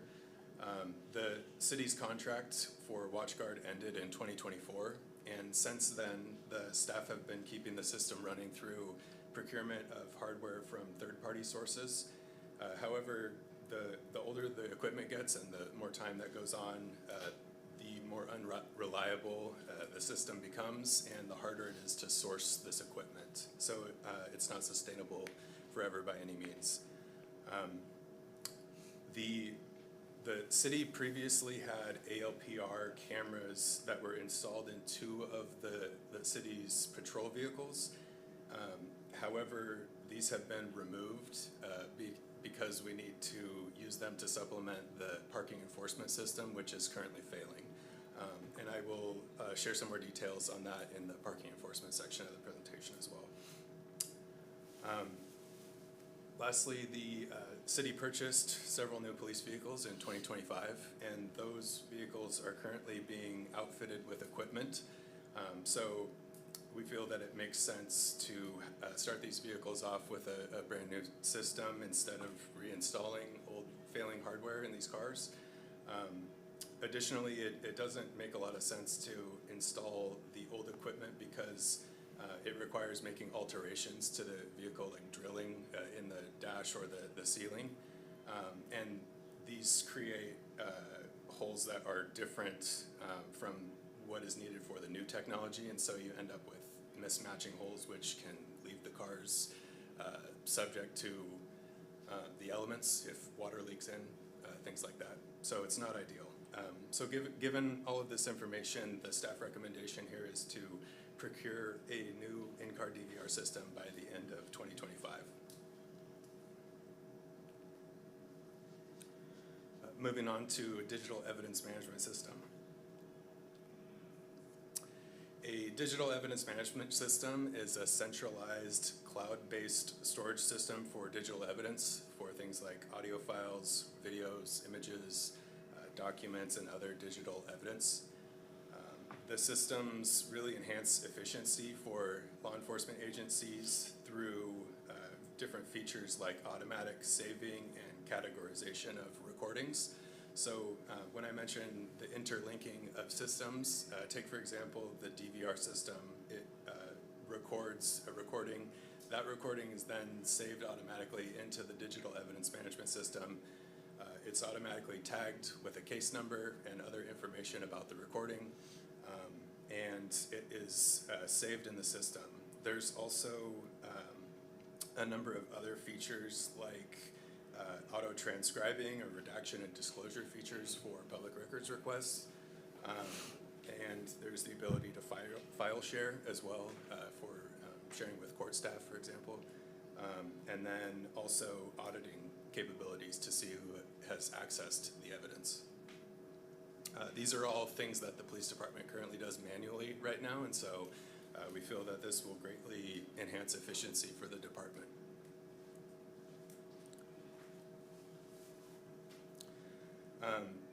One other thing to note here is that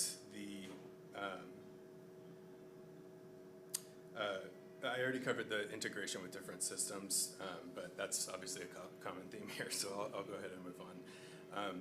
The police department does not currently have a digital evidence management system. The current procedure involves manually saving evidence to physical drives such as USBs or DVDs, CDs, and it's saved in physical evidence along with all the other evidence. So the current storage and access procedures are really time-consuming and difficult to manage, and so this will definitely make the process more efficient for officers who are saving evidence. It's also a DVR or digital evidence management system is also going to be necessary to support the DVR system in order to save those recordings as well, because it's not something that is really sustainable or possible with the current system that we have for saving digital evidence. So given this information, the staff recommendation is to procure a new digital evidence management system alongside the DVR system by the end of the year. All right, moving on to automated parking enforcement.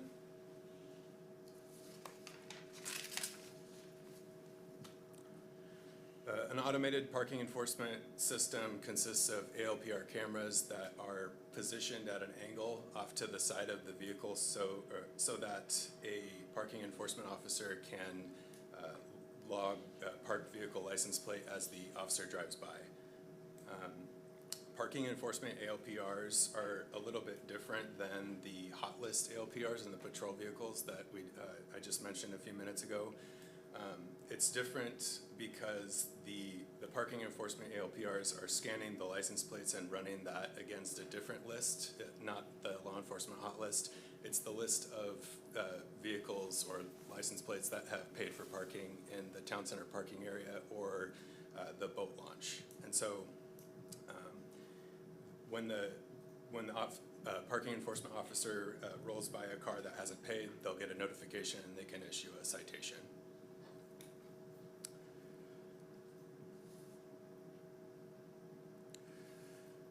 The police department currently has one vehicle that's equipped with 3 parking enforcement ALPRs, but unfortunately 2 of those have failed. And the city's contract with Motorola for these ALPRs ended earlier this year. The ALPRs have been removed from the patrol vehicles in order to supplement the system and keep it going so that we have a means to enforce parking regulations in the meantime.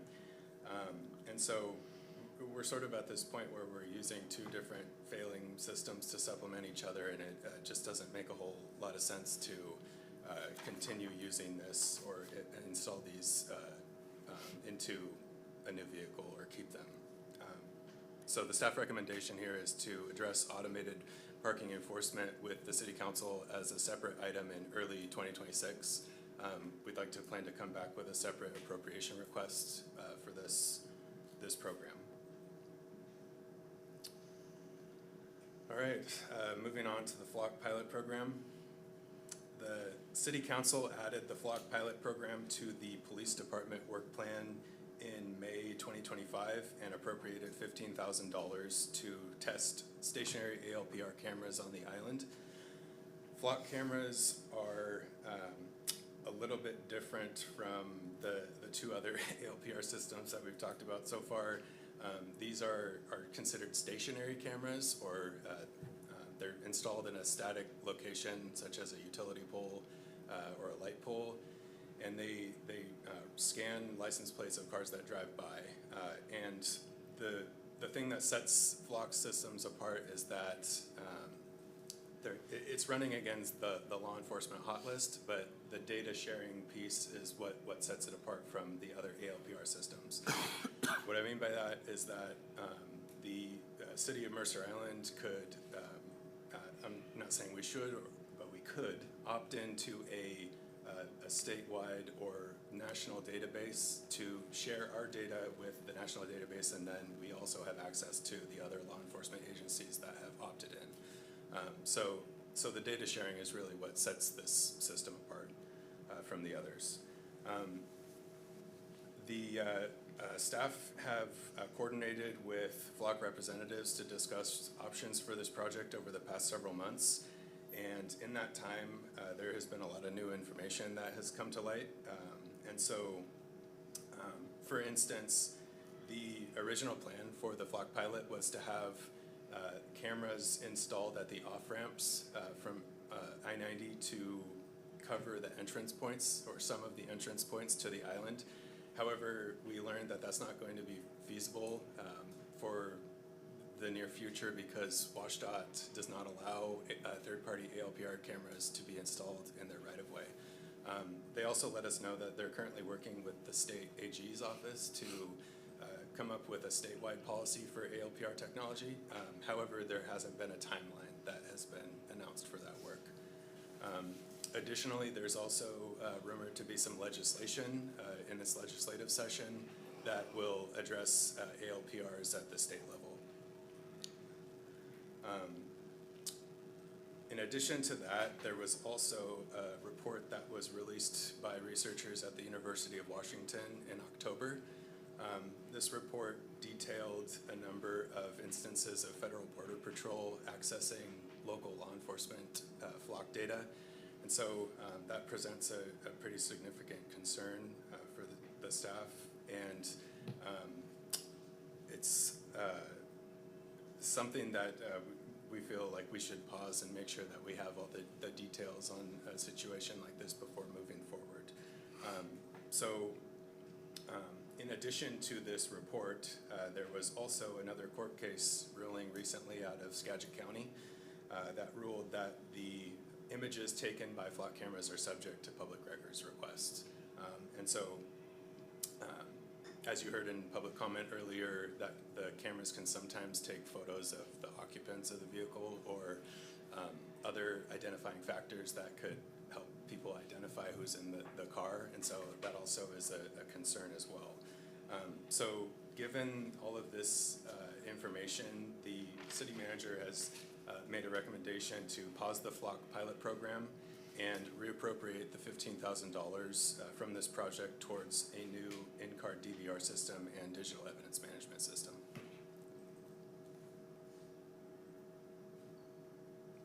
Right, moving on to the staff recommendations. To sum up the recommendations on each program, the staff recommend addressing body-worn cameras and automated parking enforcement as separate items next year. Also to procure a new in-car DVR system and digital evidence management system by the end of 2025. Also to place the flock pilot program on hold and reappropriate the $15,000 towards this procurement. Staff are currently reviewing quotes from a couple of vendors to meet the city's needs, and they've also let us know that their prices are expected to increase next year, so could be a good time for us to get in on a more inexpensive price to acquire this equipment.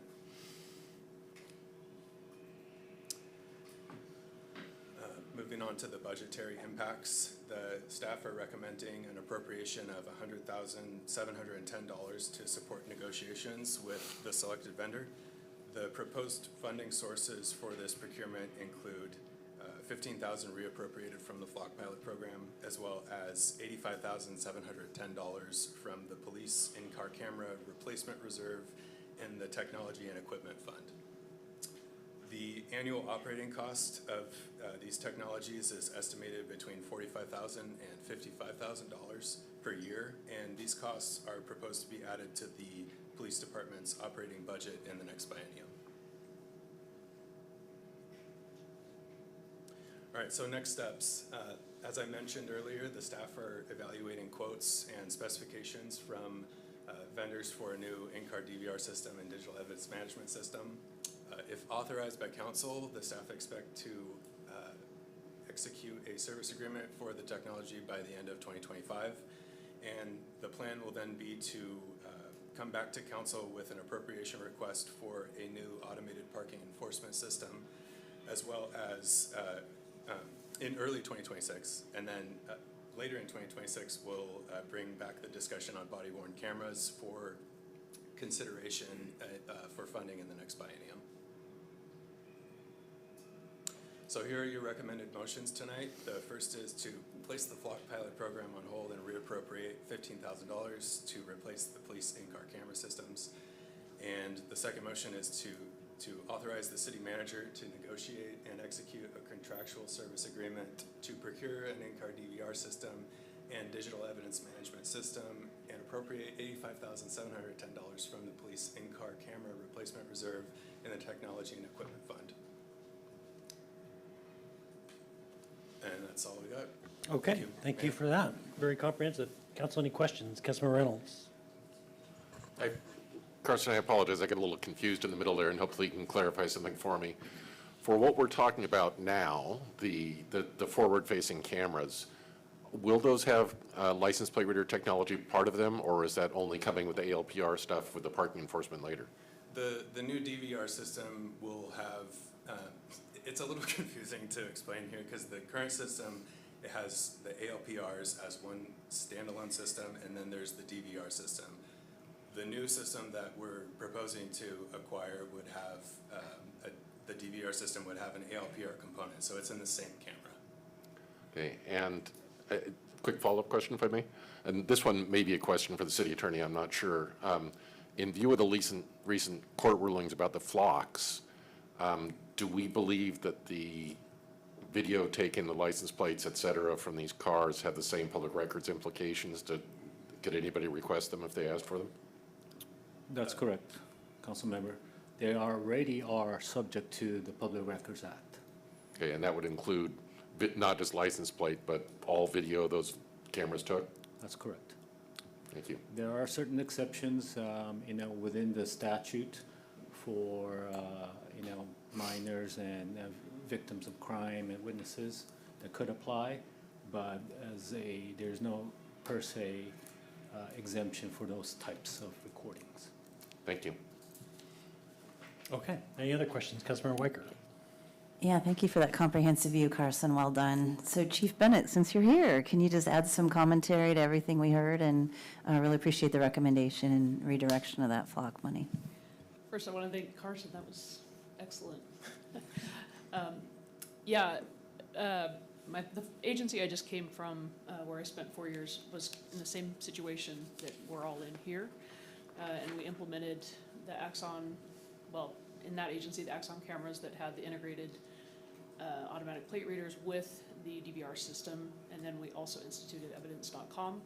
And it was a pretty smooth and seamless transition, and it greatly enhanced efficiency of the department. One thing to think about when you're looking at flock versus the ALPR in the patrol cars is the premise. The premise of flock cameras is data sharing, where the premise of ALPRs within the patrol vehicles are just matching against hit lists. So if you have a missing child, if you have someone wanted for murder, if you have a stolen car, it's only hitting on the specified parameters that you've put in for it to hit. So it's a very different premise between those two types of systems. Okay. Any other questions? Councilmember Anderall. Yeah, thanks for the presentation, very helpful. This digital evidence management system, I'm concerned because there's going to be a disconnect with the timeline of obtaining it and the timeline of obtaining the body cameras. What level of confidence do we have that they're still going to be compatible with one another, given that they're going to be separated in time? There are primarily two vendors that are able to meet the city's needs of a full suite of technology. It's Axon or Motorola. So we'll need to make a decision whether we're going with one or the other, and then the rest of the procurement will be the systems from that vendor, that same vendor. And just as an add-on, the evidence.com system, according to Motorola, is also compatible with their system. So either Axon or Motorola both can utilize that system. Okay, good, thanks. Okay. Any other questions? Councilmember Hsieh. I just want to just go back to a question that Councilmember Reynolds is asking about regarding the ALPR readers on the patrol cars. So if someone asked for public record request, what kind of data would they be getting? Is it just like from the hit list, like people maybe who are in a stolen vehicle, or what kind of information could they get if they requested from the city? I'll probably let BO answer the more legal part of that, but we've been doing that already, so that it's not going to be a change in operating procedures from what we're currently subjected to.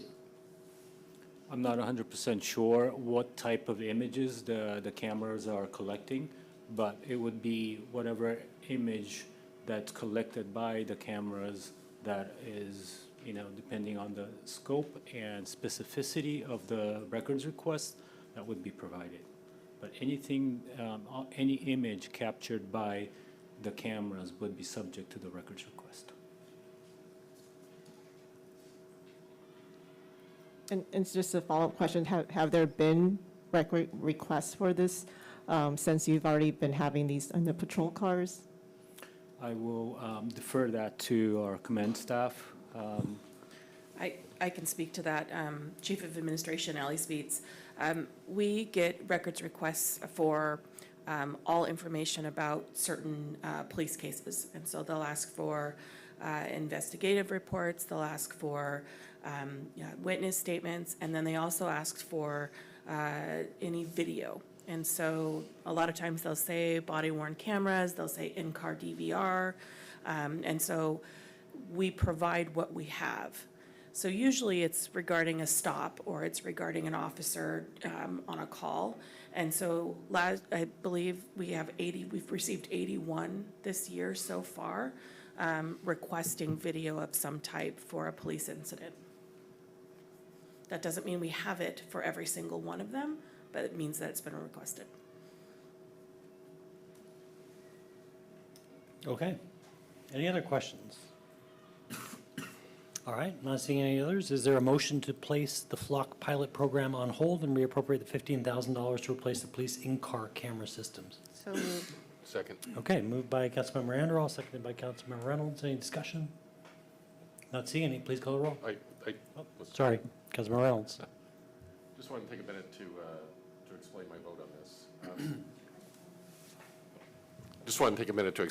on this. We've heard over the years from many people in the community that safety is a primary concern for Islanders, and I understand, respect, and support that. But I think we also heard tonight from quite a number of people who had some real concerns about these cameras, and I share those concerns, especially in today's day and age, the potential to misuse this information, especially when it's, both when it's available to government agencies that we might not want to have it, ICE being used as a prominent example, but not the only one, but also when it's available to the public is a little bit scary to me. It's an issue there's a different type of public safety that comes from the presence of these cameras. And I have on my computer a public records request that somebody made of a neighboring city that shows for a period of time a full list of the license plates that came through the city, including the hours, minutes, and seconds, time of day that it came through, and the street at which the camera was, the license plate was read. That sort of information is extremely valuable to stalkers. It's extremely available to people with nefarious intent. I don't want somebody knowing the second that I leave my house every day, or the 5 minutes later when I get to the freeway that's leaving my house. So I think and I think most of us probably wouldn't want that, but it is available to anyone, even not a Mercer Island resident, somebody from somewhere else completely different can make a request with that information. I don't want to see that happen. I also wanted to comment briefly on the commentary made by Sarah Kareem at the beginning of the session during the appearances. That really resonated with me, where we value our reputation. We want to be, I believe, a city where all feel welcome and an inclusive community where everybody feels safe. We've had a number of resolutions that have been passed over the years on that. And what she made very clear is there are certain communities that do not feel safe in the presence of these cameras. And so I feel it's very, very important to do what we can to reverse that. So I'll be voting to pause the program, and in fact, given an opportunity to vote to cancel it, I would do that, but for now I'll settle for pause. Thank you. Okay. Any other discussion? City Clerk, please call the roll. Thank you, Mr. Mayor. Mayor Neese. Aye. Councilmember Reynolds. Aye. Councilmember Anderall. Aye. Councilmember Hsieh. Aye. Councilmember Weinberg. Aye. Councilmember Weicker. Aye. And Deputy Mayor Rosenbaum. Aye. Thank you, Mr. Mayor. All right. Next, is there a motion to authorize the city manager to negotiate and execute a contractual service agreement to procure an in-car DVR system as a digital evidence management system and appropriate $85,710 from the police in-car camera replacement reserve in the Technology and Equipment Fund 330. So moved. Second. Okay. Moved by Councilmember Anderall, seconded by Councilmember Weicker. Any discussion? All right. City Clerk, please call the roll. Thank you, Mr. Mayor. Councilmember Hsieh. Aye. Deputy Mayor Rosenbaum. Aye. Councilmember Weicker. Aye. Councilmember Anderall. Aye. Councilmember Reynolds. Aye. Councilmember Weinberg. Aye. And Mayor Neese. Aye. Thank you, Mr. Mayor. All right. Thank you. We now move to other business and planning schedule, and welcome City Manager Bond. Well, let's see if I can get my camera to turn on.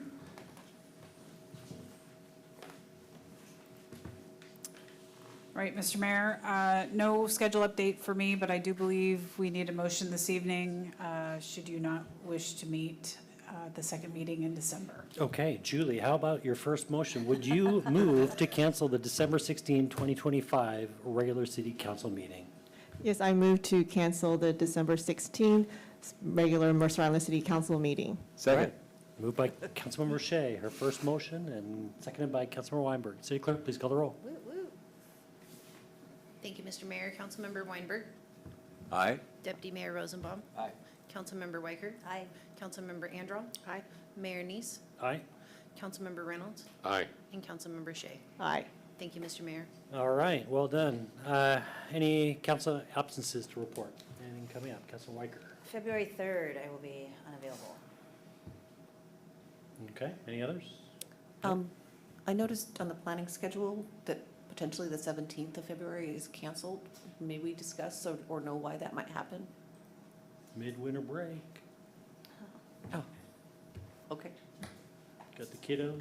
Get out Kiddos, of- okay. Get out of jail. That's fine. Okay. With that, Councilmember reports. Deputy Mayor Rosenbaum, anything to report? No. I have nothing to report. Councilman Weicker? Yeah, AWC City Action Days, January 21, 22. We all have an email from Jesse about delegation and organizing. It's worth the 2 days if you can spare it to do quite a bit. And AWC also has a newly elected training session this weekend, Julie, if you're so interested, and incoming Councilmember Becker should also think about attending that. Perfect. Councilmember Weinberg? Yeah, so the next monthly open brunch is going to be 12 p.m. on Sunday, December 20th. It's at lunch, actually, at the Riviera Maya Restaurant. The address is 8451 Southeast 68th, South End. And as always, all are welcome. It's an open agenda, news, sports, weather, humor, even questions about city business. All I ask is that everyone show their respects to the chef by ordering some food and or beverage, and let me know if you're coming so I can reserve a large enough table. Okay. Councilmember Reynolds? Nothing to report other than happy holidays. Thank you. Councilmember Anderl? Nothing to report. And Councilmember Hsieh? I'm honored to serve our community alongside our city council members, and I will do so with dedication, thoughtfulness, and compassion. And elected officials represent the views of our constituents. I'll continue to engage in conversations with our community members about what matters to you. And just like when I took care of every patient that walked into my clinic as a family doctor, I'm happy to meet anyone who wants to meet with me. And for several years, I've also been volunteering in our community or participating at events. So if you see me, just come up and say hello. I love to meet you. And I have a community coffee coming up on Monday, December 15th, from 10:30 to noon at ASA. And welcome anyone to join. And happy holidays to you and your loved ones. Thank you. Thank you. All right, the next regularly scheduled hybrid city council meeting will be on Tuesday, January 6th, beginning at 5 p.m. The time is now 7:03 p.m. As a reminder, council, please stay seated until the city staff has terminated the broadcast. Good evening, happy holidays, and thanks for joining us.